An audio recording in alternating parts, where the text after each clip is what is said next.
اپنی شخصیت کو کبھی بھی ان تین چیزوں کے تابع نہ بنائیں: لوگ، دولت اور ماضی کے تجربات۔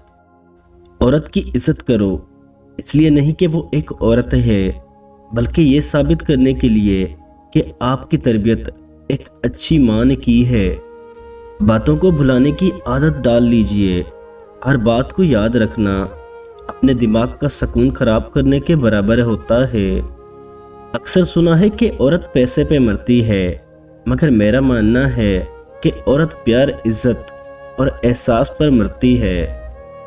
عورت ایک ایسا مرد چاہتی ہے جس کا مستقبل اچھا ہو، جبکہ مرد ایک ایسی عورت چاہتا ہے جس کا ماضی اچھا ہو۔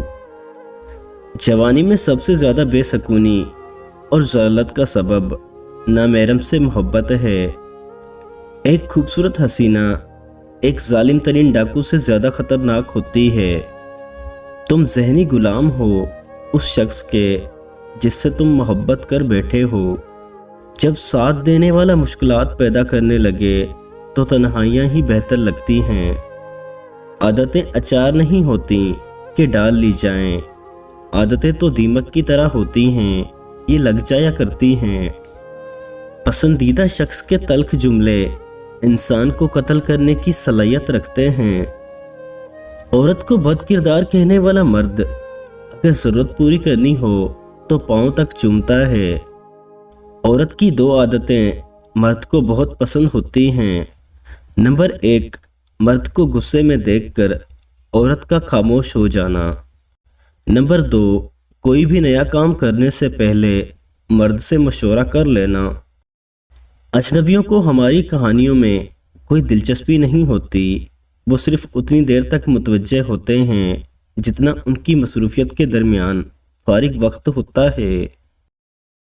مشرق لڑکیاں محبت میں ملکیت کی قائل ہوتی ہیں، شراکت داری برداشت نہیں کرتی، کھونا منظور کر لیتی ہیں مگر حصہ داری بالکل منظور نہیں کرتی۔ کسی انسان کی محبت پانا چاہتے ہو تو اس کو بتا دو، کیونکہ زندگی موقع کم اور دھوکہ زیادہ دیتی ہے۔